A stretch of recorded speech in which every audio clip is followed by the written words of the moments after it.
Hello नमस्कार बहन, हमारे चैनल में आपका स्वागत। हम आपको बहुत ही महत्वपूर्ण जानकारी देने वाले हैं अतिथि शिक्षकों के नियमितीकरण को लेकर। बंसल न्यूज ने अतिथि शिक्षकों का मुद्दा उठाया। वो बोले अतिथि शिक्षकों की मांग को प्राथमिकता के साथ रखेंगे। वो अतिथि शिक्षकों को नियमितीकरण करवाएंगे, अतिथि शिक्षकों का हक जरूर दिलवाएंगे और मीडिया में भी बात करेंगे और शिक्षा मंत्री जी से भी बात करके अतिथि शिक्षकों का नियमितीकरण करवाएंगे। तो बहुत ही महत्वपूर्ण खबर है जिसके संबंध में विस्तार से मैं जानकारी देने वाला हूं और एक वीडियो भी दिखाने वाला हूं। बंसल न्यूज ने अतिथि शिक्षकों के नियमितीकरण का मुद्दा उठाया। क्या कहना है बंसल न्यूज वालों? आप वीडियो में बने रहे। वीडियो अच्छा लगे तो आप लाइक करें और चैनल को सब्सक्राइब जरूर कर लें ऐसी नई अपडेट पाने के लिए। वीडियो पूरा जरूर देखें। बंसल न्यूज वालों का क्या कहना है अतिथि शिक्षकों के नियमितीकरण को लेकर?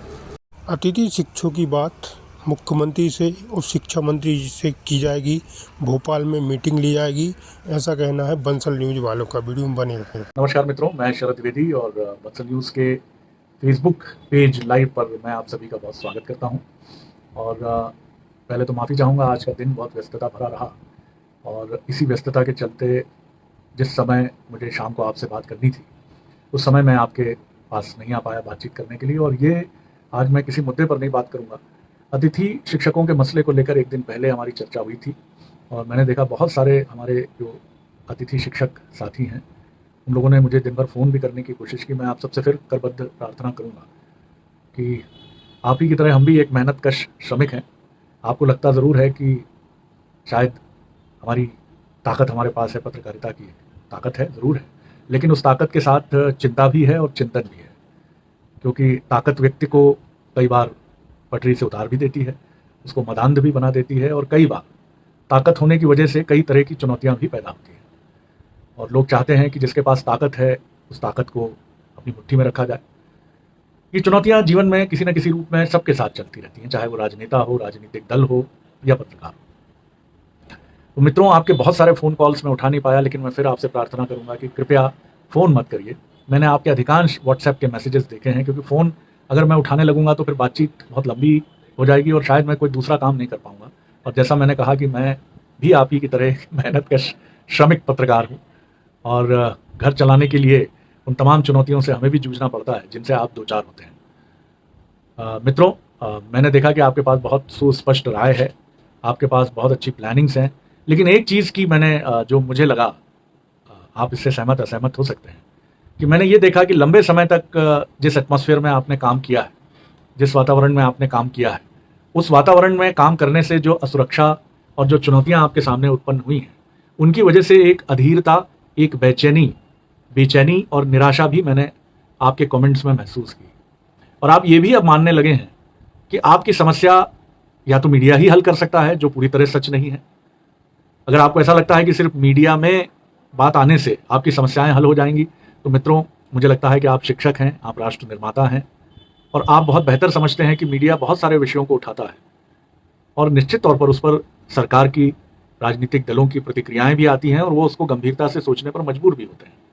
लेकिन कोई भी चीज़ के लिए तैयार करना होगा, एक ऐसा आपको अपने लिए सेटअप तैयार करना होगा कि जिसमें आप निराश भी ना हो और आपकी बातें, आपकी मांगें, जिसमें मुझे लगता है कि एक चीज़ तो ये हो सकती है कि आपका मानदेय बढ़ाया जाए और आपकी सेवा शर्तों को, भले ही वो संविदा में अभी रखी जाएं या जिस रूप में ये सरकार और उसके नुमाइंदे बेहतर जानते हैं, लेकिन इतना ज़रूर है कि आपकी सेवा शर्तों को बेहतर किया जाए।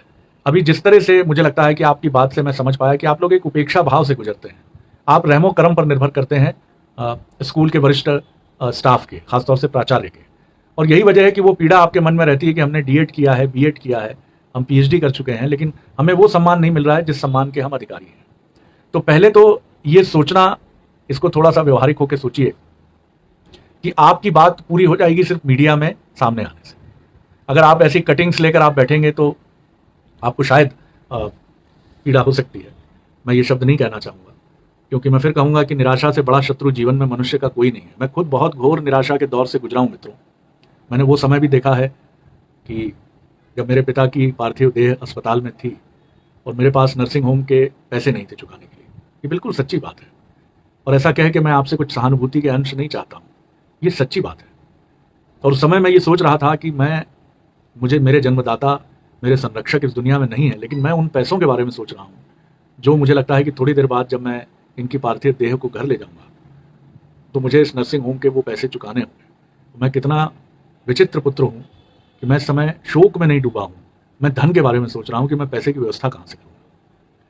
तो मैं ये आपसे इसलिए शेयर कर रहा हूँ कि इस दुनिया में कोई नहीं है जो निराशा से, पीड़ा से, तकलीफ से नहीं गुजरा है, लेकिन जिसने अपनी ताकत को सुरक्षित रखा और जिसने ईश्वर पर और स्वयं पर विश्वास किया, वो इस पीड़ा के भाव सागर से पार निकल गया। आप भी जरूर निकलेंगे, मेरी बहुत शुभकामनाएं। लेकिन भरोसा अपने पर करिए, मीडिया पर करिए, लेकिन ये विश्वास आपके अपने मन में होना चाहिए। अगर आप अपने मन में ये विश्वास रखेंगे तो आप इस भाव सागर को जरूर पार करेंगे।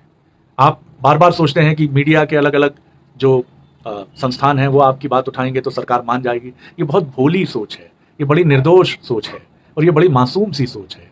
और अगर आपको ऐसा लगता है तो मैं आपका हृदय को ठेस नहीं पहुंचाऊंगा, लेकिन मैं आपसे ये जरूर कहूंगा कि ये इतना संभव नहीं है, इतना मुमकिन नहीं है और इतना आसान नहीं है।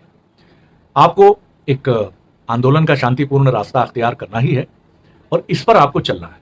महात्मा गांधी इसमें आपके प्रेरणा स्रोत रहेंगे, हमेशा रहना चाहिए, कि जिन्होंने एक लंबी लड़ाई लड़ी, लेकिन उस लड़ाई में उन्होंने अहिंसक हथियारों का प्रयोग किया, सविनय अवज्ञा का प्रयोग किया, क्विट इंडिया मूवमेंट का प्रयोग किया। आपके पास भी अपनी बात सरकार तक पहुंचाने के बहुत सारे तरीके हैं और आप विश्वास मानिए कि शिक्षकों की वो राष्ट्र तो कभी अवमानना नहीं कर सकता है जिसने नालंदा और तक्षशिला जैसे उच्च कोटि के संस्थानों को न सिर्फ देखा है, और नालंदा तक्षशिला क्यों, मध्य प्रदेश में सांदीपनि उज्जैन का, जहां कृष्ण और सुदामा ने साथ शिक्षा दीक्षा ली। तो आपको मैं प्रणाम कर रहा हूँ। शिक्षक दिवस फिर करीब है। गुरु गोविंद दो खड़े काके लागू पाए, बलिहारी गुरु आपकी गोविंद दियो बताए। तो इस भाव को अपने भीतर रखिए ना। आप तो शिक्षक हैं, आप चाणक्य हैं, आप कृष्ण हैं, आप नालंदा और तक्षशिला के नियंता हैं। परेशान मत होइए। मैं विनम्रता से आपको कहूंगा कि ये मत मानिए कि मीडिया आपकी सारी समस्याओं का हल कर देगा, या मीडिया में खबर आ जाएगी तो आप उसको लेकर ये सोचते रह जाएंगे कि आज तो बहुत अच्छा दिन है, 3 अखबारों में हमारी खबर है, 4 अखबारों में हमारी खबर है, ये फला चैनल ने हमारी बात कही है। मैं दावा करता हूं, मुझे थोड़ा समय दीजिएगा, जो भी बातें आपने मुझे भेजी हैं, इन बातों के साथ राजनीतिक दलों के नुमाइंदों के साथ, और हम ये भी कोशिश करेंगे कि शिक्षा मंत्री से इस विषय पर एक गंभीर बातचीत करें। वो जब भी भोपाल आएंगे तो मैं स्वयं प्रयास करूंगा कि उनके पास में जाऊं, नहीं तो हमारा कोई साथी जाकर बातचीत करेगा और हम उनसे भी बात करके ये विषय गरिमा के साथ उठाएंगे। लेकिन मैं ये ज़रूर चाहूँगा कि गरिमा का हनन ना हो, गरिमा भंग ना हो। आप पीड़ा में हैं, आप तकलीफ में हैं, महीनों से आपको तनख्वाह नहीं मिली है, आपको दूसरों के रहमो करम पर निर्भर रहना पड़ता है।